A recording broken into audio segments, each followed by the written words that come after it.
प्रकाश का व्युत्करण के चैप्टर में हम लोग यंग के द्विक रेखा छेद प्रयोग में जो फ्रिंजें प्राप्त होती थी उन फ्रिंजों की चौड़ाई समान होती थी, ये देखेंगे हम लोग। और फ्रिंज चौड़ाई नाप कर प्रकाश के तरंगदैर्घ्य की गणना करेंगे। तो फ्रिंज चौड़ाई के लिए हम लोग व्यंजक सीखते हैं। फ्रिंज चौड़ाई का व्यंजक किस प्रकार से प्राप्त किया जाता है। तो यंग के द्विक रेखा छेद प्रयोग में हमने देखा कि एक प्रकाश स्रोत यश होता है और उससे आगे समान दूरी पर दो प्रकाश स्रोत, दो कला संबद्ध प्रकाश स्रोत S1 S2 होते हैं, क्योंकि प्रकाश S स्रोत यश से चलने वाली प्रकाश किरणें S1 S2 पर जब टकराती हैं तो S1 S2 नए तरंग स्रोत का कार्य करते हैं। इस प्रकार S1 S2 कला संबद्ध स्रोत होते हैं।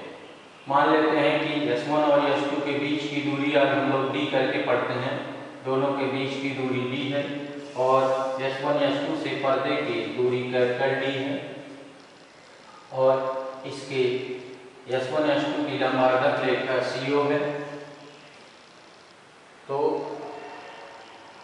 अब हम लोग O पर S1 S2 से चलने वाली जो द्वितीयक तरंगिकाएं होती हैं, जो प्रकाश किरण होती है, वो ऊपर समान कला में आती है, इसलिए वो पर हमेशा एक ब्राइट फ्रिंज प्राप्त होती है जिसको केंद्रीय मैक्सिमा बोलते हैं, केंद्रीय दीप्त फ्रिंज प्राप्त होती है।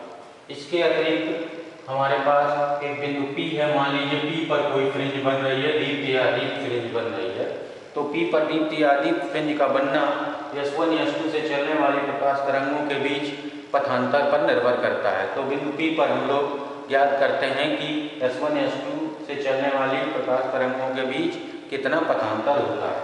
तो S1 से चलने वाली किरण S1P दूरी तय करके P पर पहुंचती है और S2 से चलने वाली प्रकाश किरण S2P दूरी तय करके पहुंचती है। इस प्रकार P पर पहुंचने वाली तरंगों के बीच जो पथांतर होता है, पथांतर वह S2P माइनस S1P के बराबर होता है और इस पथांतर के कारण बिंदु P पर पहुंचने पर इन दोनों तरंगों के बीच कलांतर उत्पन्न हो जाता है और P पर यदि विपरीत कला में है तो अदीप्त फ्रिंज बनती है और दीप्त अगर समान कला में है तो दीप्त फ्रिंज बनती है। तो अब हम लोग पहले S1P और S2P के बीच पथांतर ज्ञात करते हैं। तो S1P और S2P के बीच पथांतर हम लोग गणितीय विधि से ज्ञात करते हैं, पाइथागोरस प्रमेय का इस्तेमाल करके। तो ये यहाँ तक की डिस्टेंस D/2 कर लेंगे, D/2 हो गई और यहाँ तक की डिस्टेंस भी D/2।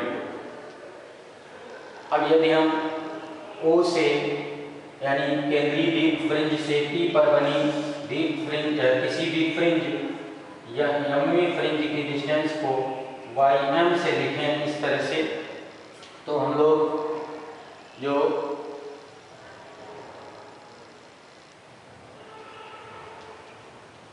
इस तरह कर लेंगे। यहाँ पर मान लीजिए कोई पॉइंट ले लेते हैं, O डैश ले लेते हैं। तो समकोण त्रिभुज S1P O डैश में S1P O डैश में हम लोग S1P का स्क्वायर निकालते हैं पाइथागोरस थ्योरम से। तो S1P का स्क्वायर हो जाएगा आपका D स्क्वायर, पर्दे की दूरी प्लस, अब यहाँ पर ये जो डिस्टेंस है ये बचेगी Ym minus D/2, Ym minus D/2 का होल स्क्वायर हो जाएगा और इसका अगर स्क्वायर हम खोल लें तो आ जाएगा D square plus Ym square minus Ym into D, 2 का मल्टीप्लाई करेंगे 2 कट जाएगा प्लस D स्क्वायर/4 आ जाएगा। तो ये S1P स्क्वायर निकल आया। इसी तरह से अब हम लोग यहाँ से डॉट डॉट करके इस तरह से यहाँ पर O डबल डैश अगर ले लें तो समकोण त्रिभुज S2PO डबल डैश में समकोण त्रिभुज S2PO डबल डैश में S2P स्क्वायर, S2P का स्क्वायर बराबर हो जाएगा D स्क्वायर प्लस, अब यहाँ से ये डिस्टेंस इसमें और ऐड हो जाएगी तो ये हो जाएगा Ym प्लस D/2 का होल स्क्वायर। अब इसका स्क्वायर हम लोग फिर से खोल लेंगे तो S2P स्क्वायर बराबर हो जाएगा S2p² हम लोग इस तरह से भी लिख सकते हैं, तो वैसे ही लिखा रहने दीजिए S2p²। ये d² ऐसे ही रहेगा प्लस इसका स्क्वायर आ जाएगा Ym² प्लस ये 2 इंटू दिस आ जाएगा तो Ym इंटू d हो जाएगा और प्लस ये आ जाएगा d²/4। ये अब इस S2p² और S1p² को घटा लेंगे, S2p² माइनस S1p² को माइनस कर लेंगे तो आ जाएगा हमारे पास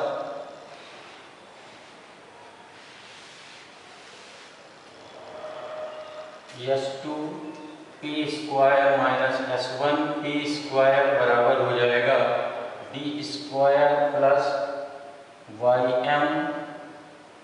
plus Ym² plus Ym into d plus d²/4 minus ये वाला आ जाएगा तो माइनस d² हो जाएगा और माइनस Ym² हो जाएगा, माइनस माइनस प्लस हो जाएगा, ये Ym इंटू d हो जाएगा और ये माइनस हो जाएगा यहाँ पर d²/4, ये माइनस में आ जाएगा। तो इस तरह से हम लोग S2p² माइनस S1p² ज्ञात करेंगे। तो इसको ज्ञात करते हैं तो देखिए d² यहाँ से कट गया, Ym² यहाँ से कट गया और d²/4 यहाँ से कट गया। तो इस तरह से S2p माइनस S1p बराबर आ जाएगा, स्क्वायर बराबर आ जाएगा 2Ym इंटू d, ये आ जाएगा। अब इसका हम लोग गुणनखंड कर लेंगे तो ये आ जाएगा S2p माइनस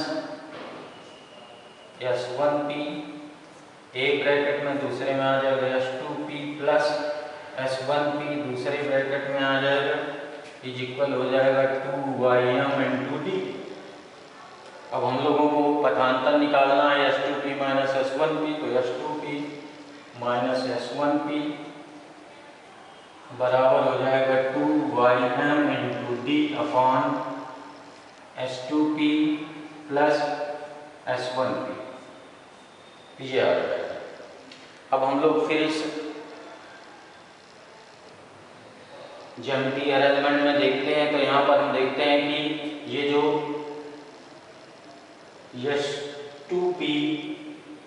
S2p डिस्टेंस है या S1p डिस्टेंस है, ये यदि P बिंदु O के निकट हो तो ये दोनों दूरियां बराबर होंगी लगभग, और यदि रेखा क्षेत्र S1 S2 के बीच की दूरी कम हो और P बिंदु O के समीप हो तो ये दूरियां लगभग बराबर होंगी, और लगभग रेखा क्षेत्रों से पर्दे की दूरी d के बराबर होगी। इसलिए दोनों की जगह पर हम लोग d और d यूज कर लेते हैं, कैपिटल D यूज कर लेते हैं यहाँ पर। तो यहाँ पर अगर P बिंदु निकट है और S1 S2 के बीच की दूरी बहुत कम है तो यह आ जाएगा S1p लगभग बराबर होगा S2p के और लगभग बराबर होगा पर्दे की दूरी d। तो यहाँ पर हम लोग d लिख लेते हैं तो d और d प्लस 2d हो जाएगा। तो इस तरह से पथांतर जो आएगा S1p माइनस S2p बराबर हो जाएगा 2Ym d upon 2d, 2 cut जाएंगे। तो इस तरह से P पर पहुंचने वाली तरंगों के बीच पथांतर जो होगा वो S2p माइनस S1p के Ym इंटू d बटे कैपिटल D के बराबर हो जाएगा। तो यह आ जाएगा पथांतर। इस प्रकार बिंदु P पर पहुंचने वाली दोनों तरंगों के बीच पथांतर जो होगा वो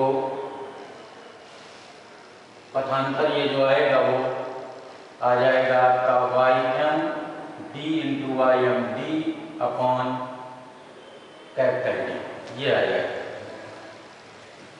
अब P पर यदि दीप्त फ्रिंज बन रही है तो दीप्त फ्रिंज के लिए दीप्त फ्रिंज की स्थिति, दीप्त फ्रिंज की केंद्रीय दीप्त फ्रिंज से स्थिति देखेंगे स्थिति। तो दीप्त फ्रिंज की स्थिति जानने के लिए ये जो Ym पथांतर है ये लैम्डा की पूर्ण गुणज होगा अर्थात m लैम्डा होगा, जहाँ पर m बराबर 1 2 3 4 m बराबर अगर 0 लेते हैं तो केंद्रीय दीप फ्रिंज के लिए हो जाता है, और 1 2 3 4 और अन्य दीप फ्रिंजों के लिए हो जाता है। तो यह आ जाएगा m बराबर 0 रखने पर केंद्रीय दीप फ्रिंज की लिए निकला था चौड़ाई, यहाँ से निकाल लेते हैं दीप फ्रिंज की चौड़ाई, तो Ym बराबर आ जाता है Ym, केंद्रीय दीप फ्रिंज की स्थिति हो जाती है Ym m lambda capital D upon small d। यहाँ पर m बराबर 1 2 3 4 लिखकर हम दीप फ्रिंज की स्थिति को केंद्रीय दीप फ्रिंज से अन्य दीप फ्रिंजों की स्थितियों को ज्ञात कर सकते हैं। यहाँ पर m बराबर है 0, 1, 2, 3 n तक कह सकते हैं।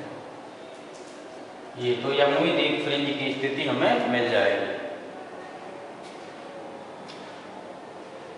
इस तरह से हम लोग यमुनी दीप फ्रिंज की स्थिति ज्ञात कर लेंगे। अब हम लोग अदीप फ्रिंज की स्थिति देखते हैं। तो अदीप फ्रिंज की स्थिति के यहाँ पर अदीप लिख देंगे।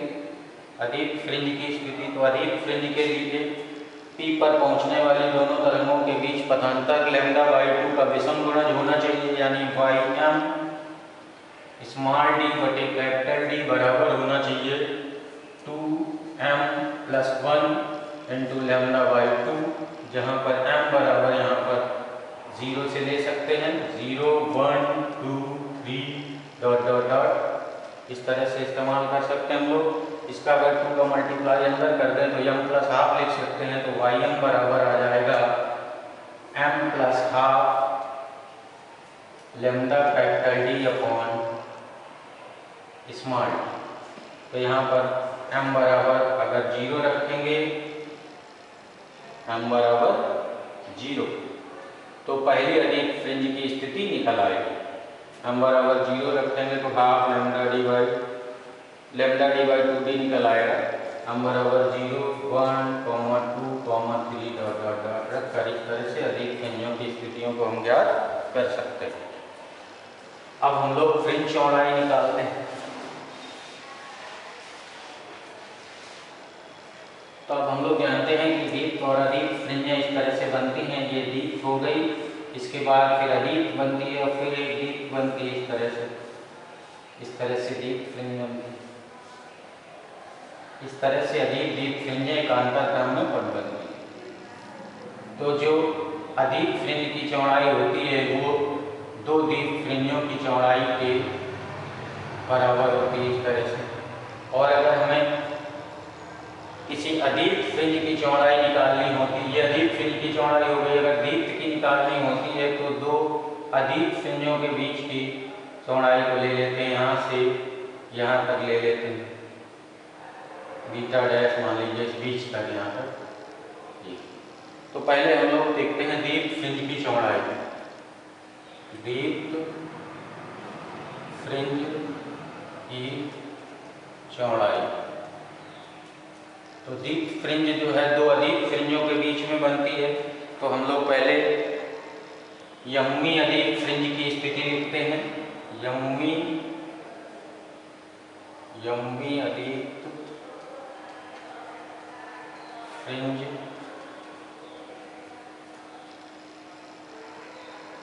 की स्थिति Ym बराबर लिखेंगे m + ½ lambda capital D upon small d। अब हम इसके आगे वाली दीप फ्रिंज की स्थिति, आगे वाली दीप फ्रिंज की स्थिति लिखते हैं। तो m + 1 कर लेंगे m के स्थान पर, तो m + 1वीं अदीप फ्रिंज की स्थिति, अदीप फ्रिंज की स्थिति। तो ये वाली जो निकली है ये इस अदीप फ्रिंज की स्थिति है। अब इसकी अदीप फ्रिंज की स्थिति निकालने के लिए m + 1 रखेंगे, तो यहाँ आ जाएगा Ym + 1 बराबर हो जाएगा m + 1 + 1/2 lambda capital D upon small d। अब हम लोग दीप फ्रिंज की चौड़ाई निकालने के लिए Ym + 1 यानी m1 दीप्त फ्रिंज की स्थिति में यमुनीय दीप्त फ्रिंज की स्थिति को घटा देंगे तो हमें दीप्त फ्रिंज की चौड़ाई निकल आएगी। तो दीप्त फ्रिंज की चौड़ाई बीटा बराबर हो जाएगा Ym+1 माइनस Ym।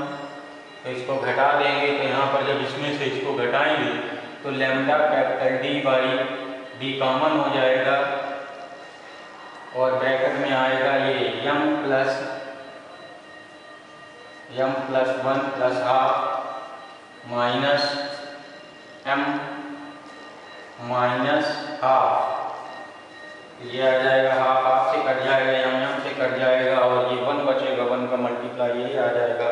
तो इस तरह से दीप्त फ्रिंज की चौड़ाई लैम्डा कैपिटल D बटे स्मॉल d के बराबर होती है। अर्थात प्रयुक्त प्रकाश की तरंग और द्विरेखा छिद्रों से पर्दे की दूरी और द्विरेखा छिद्रों के बीच की दूरी के अनुपात के बराबर होती है। तो इस तरह से हम लोग दीप्त फ्रिंज की चौड़ाई निकाल लेते हैं। अब हम लोग अगर अदीप्त फ्रिंज की चौड़ाई निकालना चाहें